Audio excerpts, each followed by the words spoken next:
Yeah, but this is a question of such significant legal importance. If they do nothing and allow this to stand, you're going to see a wave of states doing the exact same thing.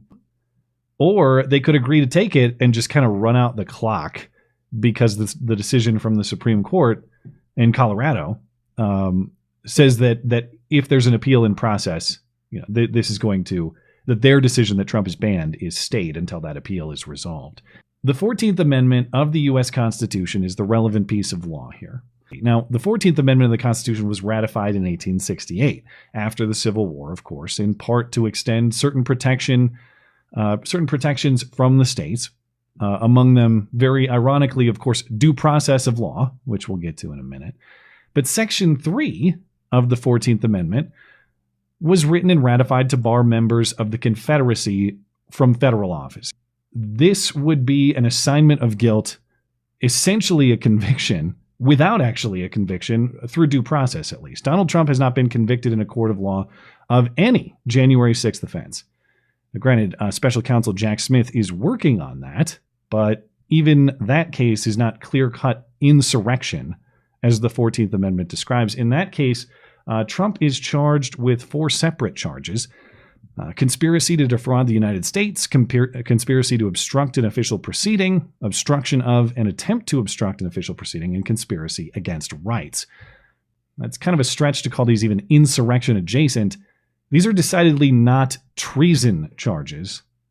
But more importantly, Trump is convicted on none of them. So even if you think these qualify as insurrection under what is the intended meaning of the 14th Amendment, he hasn't been convicted in court through a trial with due process, as the 14th Amendment actually requires. And the people all over Twitter and in the progressive comment sections and in the left-leaning articles, they will say, well, actually in the 14th Amendment, no conviction is required under that text. Yeah, but that's the same text that protects due process, by the way. And if you can give me any other context in American law where we assign criminal guilt without due process, I would love to hear it. Please name even one. You also have an important potential flaw in the legal case here, that Section 3 of the 14th Amendment, it's not clear that it's actually talking about disqualification from the presidency. You will notice that Section 3 describes specific offices. It references senator, congressman, presidential elector, military office. It does not list president. Remember, the office of the presidency has specific qualifications: natural-born citizen, at least 35 years old. Trump could be a convicted murderer and still be elected president if that's what the people and the states decide. So if the intent of the authors of the 14th Amendment and its ratification at the time, if the intent was another qualification for presidential office, you'd think the amendment would have something specific or specific reference to the presidency, since it is specific about other offices. That's really the case here. It's not just that it doesn't list president, it's that it does list other offices, but not president. That seems awfully odd if they meant to include president in the meaning of this particular amendment. Even if you don't agree with that analysis prior, I mean, you have to choose something here. You have to choose either the people, putting power in the hands of the people, or putting power in the hands of these judges. In other words, one is a representative democracy, which we're told all the time is supposed to be the highest value. The other is a tyranny. The idea that the 14th Amendment bans Trump is very legally wobbly. The Colorado Supreme Court stayed their own decision pending appeal. Again, they put it on pause so the Supreme Court could take up the case and presumably reverse it. So in the more likely outcomes, Trump is still on the primary ballot. Almost certainly he's on the general ballot in the fall, when he is almost certainly the Republican nominee.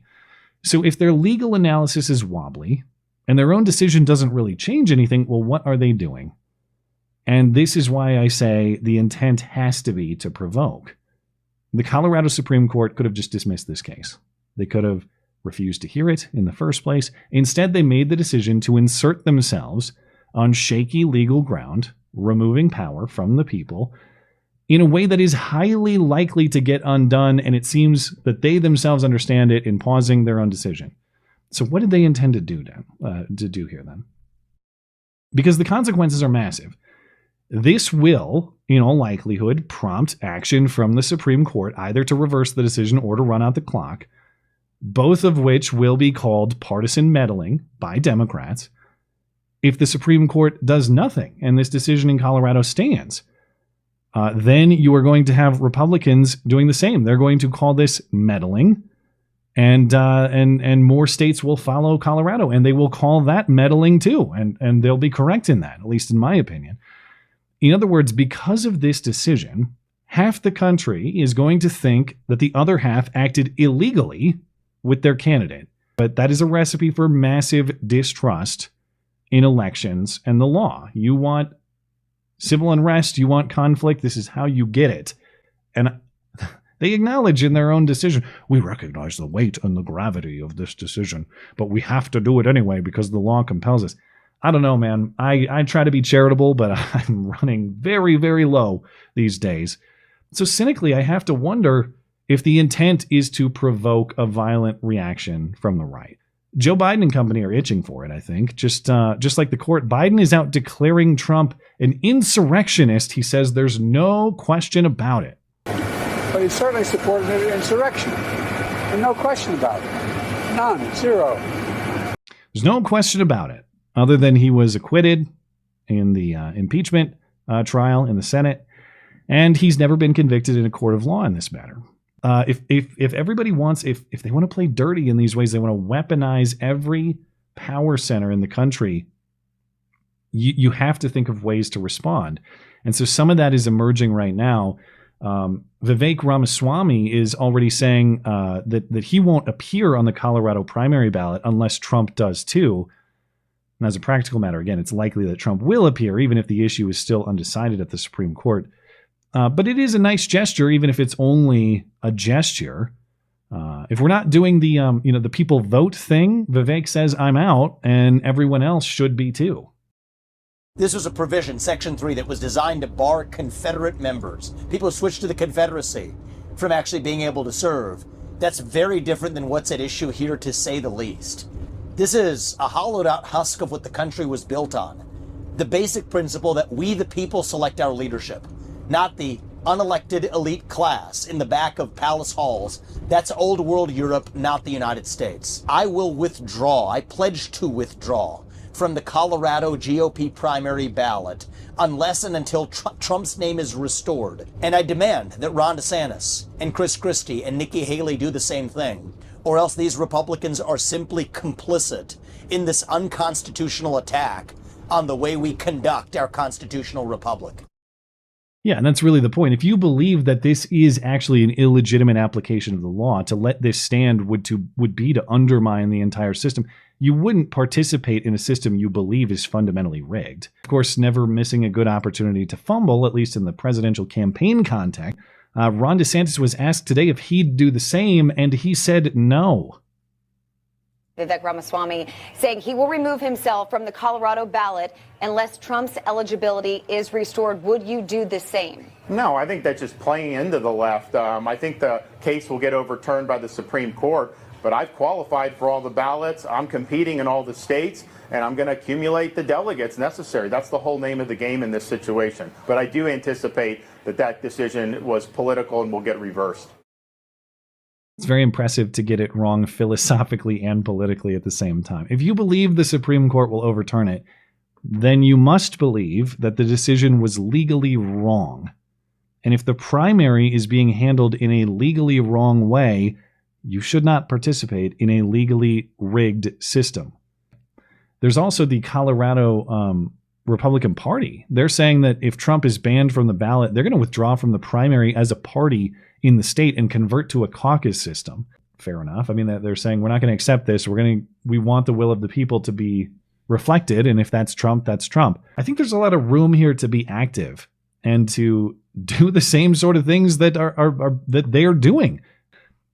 Start filing lawsuits to the same effect. You know, the 14th Amendment also says, there's additional language in here. He made this point. No federal office holder can give aid or comfort to the enemies of the United States. Okay, see weapons to the Taliban. See Iranian spies in the executive branch right now, hired by the Biden team. See money from China that Hunter demanded under threat of his dad's intervention if he wasn't paid. File lawsuits to get Biden off the ballot on the same grounds. Are they likely to succeed? No. Are they legally correct? They might be more legally correct than this case on Trump and insurrection. They have decided, you show me the man, I'll show you the crime. That's essentially what they've done to Donald Trump and how they're planning to conduct 2024. Well, there's Biden. There's your man. If lawfare is the name of this game, I think engaging in lawfare is actually the most fair way to deal with the problem, because the alternatives are terrible. And I hope we don't get to those, but you can see the trajectory here.